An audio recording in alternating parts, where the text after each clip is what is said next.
It seemed to be like a fantastic deal. So why in the world are they being so quiet about Caitlyn? Basketball. You can't win, so win. A former Nike employee just dropped a bombshell, exposing the jaw-dropping truth behind why Nike banned Caitlin Clark's shoes, and the reason will leave you stunned. The basketball phenom, celebrated for her record-breaking talent, isn't being held back by rivals, but by her own sponsor. Please, for the love of God, figure something out. What on earth is Nike thinking? This explosive insider scoop is lighting up the sports world. Caitlyn Clark, currently the face of the WNBA, yes. Caitlin Clark isn't just another name in basketball. She's the name. The kind of athlete whose impact goes beyond the court. Now, we know Caitlin Clark is the biggest person Nike has signed, in my opinion, since Michael Jordan, bro. As the NCAA's all-time leading scorer and now the face of women's basketball, she represents everything we celebrate about the sport, talent, determination, and a star quality that's hard to ignore. Announced that Caitlyn Clark signed a massive endorsement deal with Nike. When Nike announced an 8-year, $28 million endorsement deal with her, it felt like a historic moment, a game changer for women's sports.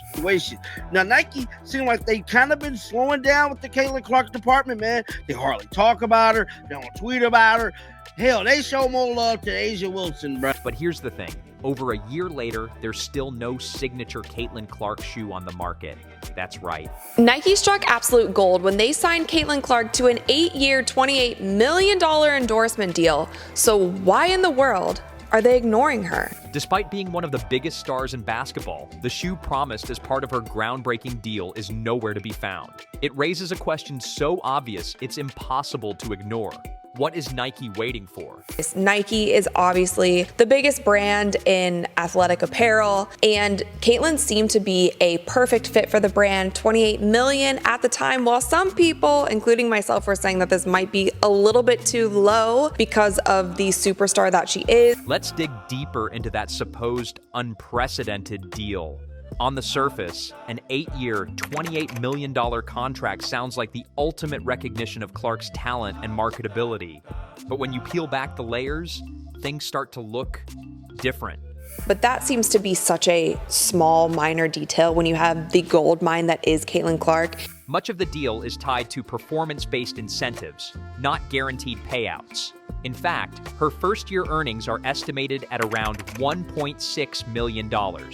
Far less than the flashy $28 million headline suggests. And after that, her base annual earnings drop to about $600,000, leaving the rest of the contract dependent on royalties, bonuses, and shoe sales. To why Caitlyn Clark is not getting the praise, the commercials, the ads, the merch, like all of the things that she should have gotten during this rookie season. Then there's the performance reductions clause, which penalizes Clark financially if she doesn't hit certain on-court metrics or minimum game appearances. It's a clause that some critics argue is less about rewarding excellence and more about finding ways to limit what Nike actually pays out. They had other ads and things that came out, but since then it has been crickets. So, was this deal really about empowering Caitlin Clark and elevating women's sports? Or was it a strategic PR move for Nike designed to look progressive while minimizing their actual commitment? It looked like a former Nike employee is spilling the beans about Nike and his Caitlin Clark situation. The controversy doesn't stop there. Insiders, including former Nike basketball brand marketing director Jordan Rogers, have called out the company for mishandling Clark's star power. Despite her undeniable popularity and a fan base hungry for Caitlin Clark branded merchandise. Since she has signed this contract, you guys, and her WNBA season has come and gone. And with that, Nike has not done one thing to promote her. We have not seen any commercials. We have not seen any ads. We have not seen any Caitlin Clark. Sure as hell have not seen any Caitlin Clark signature shoes. Nike hasn't released a signature shoe or even basic branded products for her. Instead, she's been given player-exclusive sneakers from the Kobe series, essentially hand-me-downs that fall far short of the star treatment she deserves. He reports Nike wants to prioritize Asia Wilson, and it fears the optics of giving a rookie a signature shoe before an already established star. This isn't just a missed opportunity for Caitlin. It's a glaring failure on Nike's part. The company has a long history of capitalizing on male athletes' star power. Just look at their campaigns for LeBron James or Michael Jordan. So why the hesitation when it comes to Caitlin Clark? Your play on the court doesn't always equate to how many shoes you will sell. And here's where things get even more puzzling. If a brand thinks they're gonna sell shoes with a player, they're gonna release some stuff.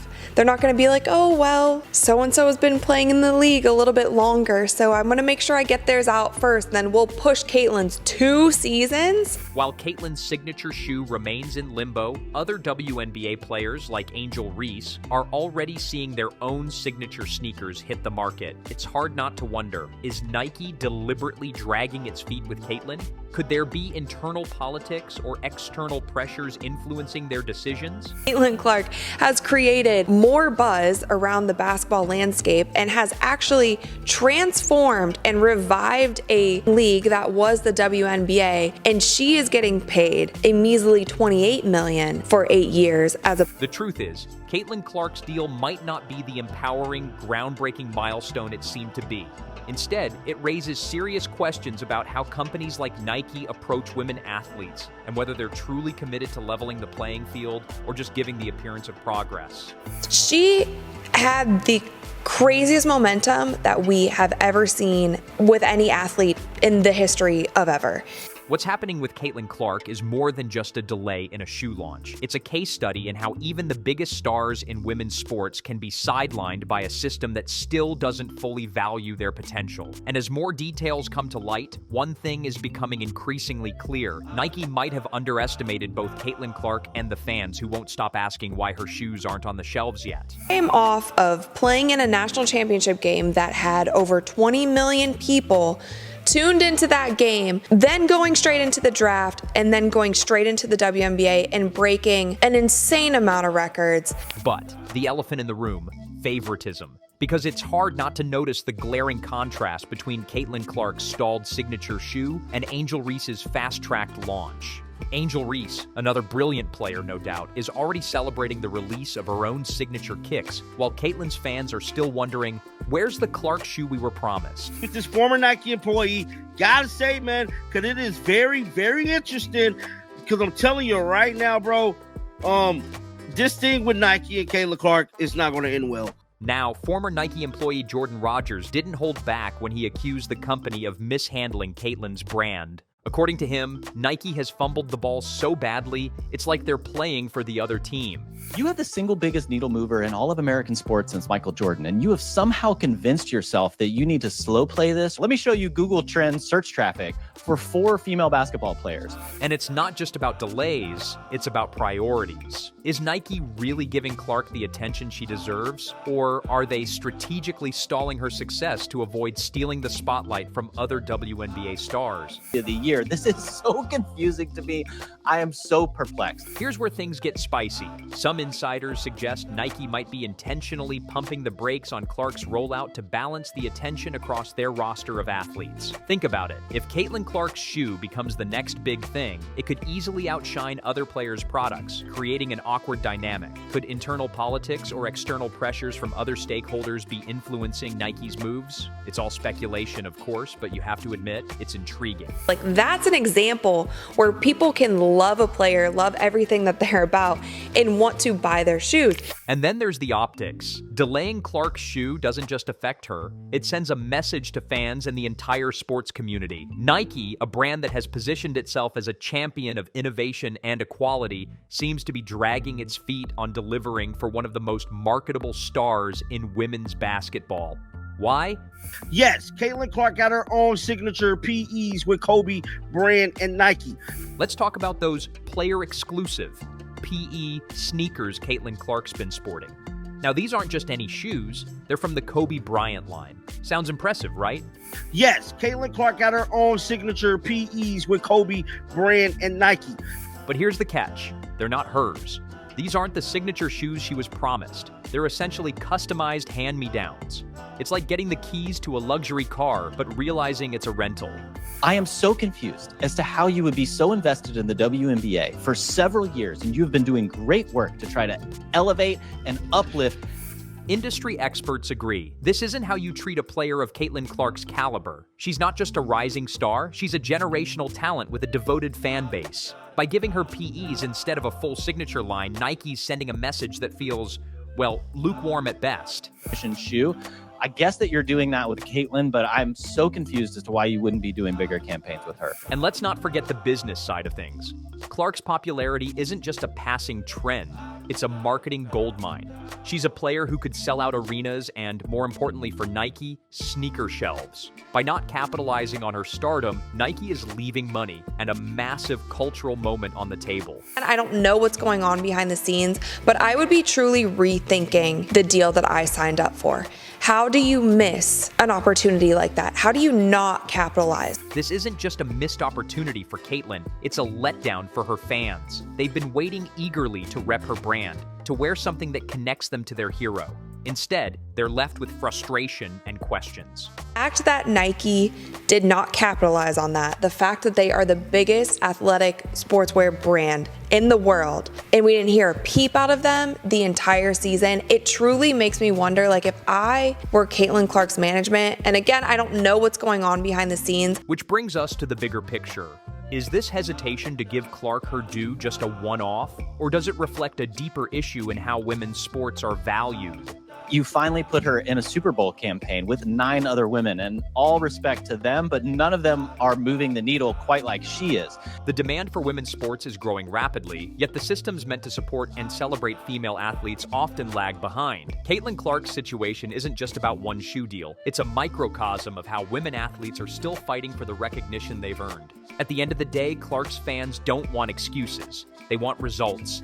And if Nike's going to claim the title of industry leader, it's time for them to act like it. And Wemby got his Alien campaign less than a year after he had been signed, and he got a player edition shoe.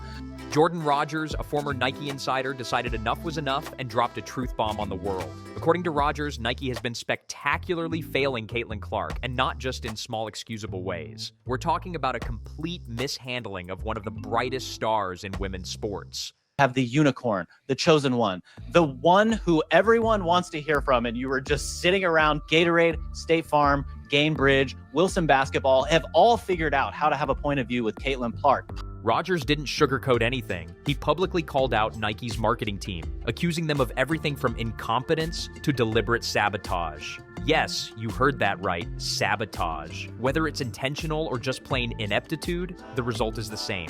Caitlyn Clark's star power is being grossly underutilized. So what's the reason for these delays? Is it internal chaos? A series of strategic missteps? Or, dare we say, something even more sinister? There's been speculation that Nike's leadership is too busy with its male-focused campaigns to give Caitlyn the attention she deserves. It's like they're sitting on a gold mine but can't find the key to the vault. Something for Asia yet?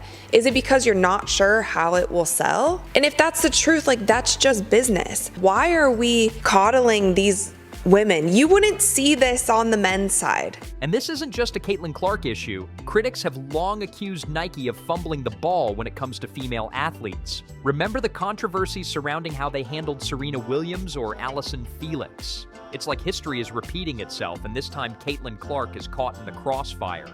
One of the best explanations I can come up with is that you are wringing your hands and afraid to enter into this politically divisive conversation that has been co-opted by the media and pundits who are race baiting and doing all kinds of ridiculous things around women's basketball. Rogers' revelations paint a damning picture of a company that's either unwilling or unable to fully commit to elevating women in sports. The question is, why? Is it fear of alienating their existing audience? Or is it a lack of vision? Whatever the case, the fallout is undeniable, and Caitlyn Clark is the one paying the price. This brings us to the bigger picture. Is this just Caitlyn's problem, or a symptom of something larger? The gender pay gap in sports isn't new, but when even endorsement deals seem rigged against female athletes, you have to wonder, are these deals a step forward or just another smokescreen? Now let's dive into the PR chess game. Nike CEO Elliott Hill has reassured the world that Caitlyn Clark's signature shoe is in development. There's even talk of a personalized logo. Sounds exciting, right? Except for one glaring omission, there's still no release date.